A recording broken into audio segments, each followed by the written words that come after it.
Hi, my name is Shelby Davis. I am a senior health studies major at Monmouth University and aspiring speech language pathologist.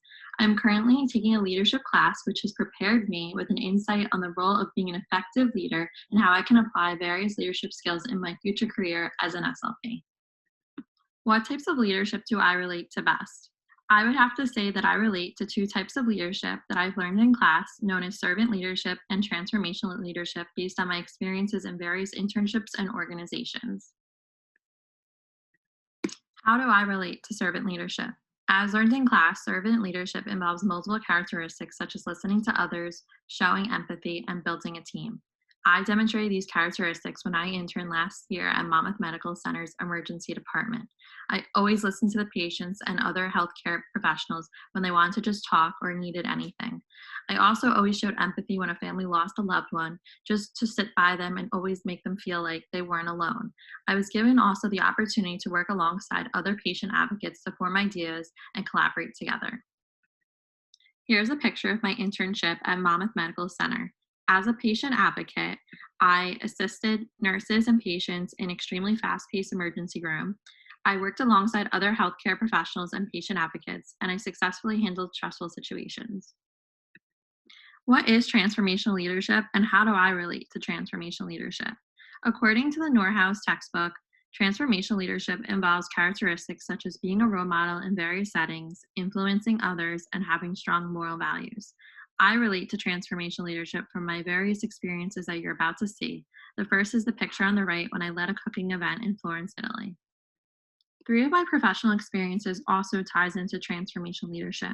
In my student teaching internship, I was a role model for a third grade class.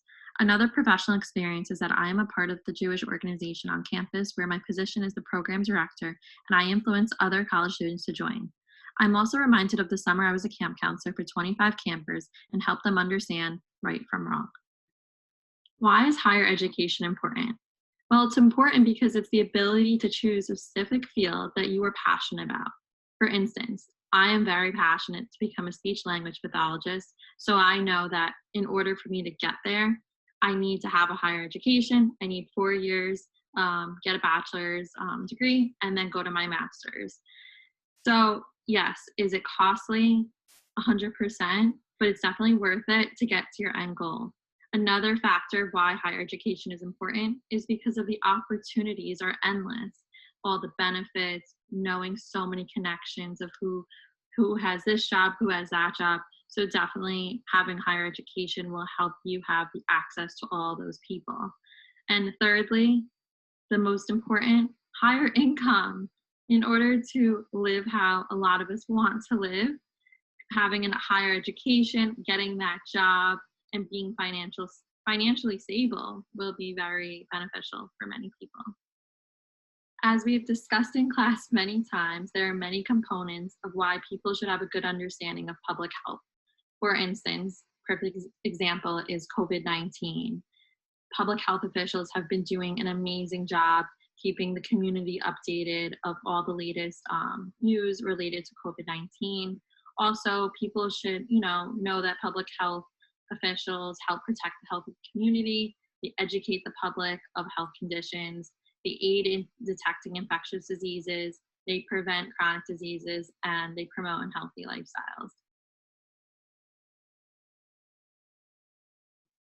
Well, I conclude this video with one more thought. I thought it'd be good to include a question that we've debated a lot in class. Are individuals born leaders? I personally do not believe that people are just born leaders because they have to gain the necessary skills, traits, and experiences in order to become an effective leader. There are many traits that determines a good leader, such as being a good communicator, having a purpose, capable of tough decisions, and is confident. Many of these traits are not necessarily a person is born with, which emphasizes how a person can work towards becoming a leader while fulfilling these traits through experiences and training. Based on my own professional experiences so far, I have gained a lot of these skills over time and not overnight.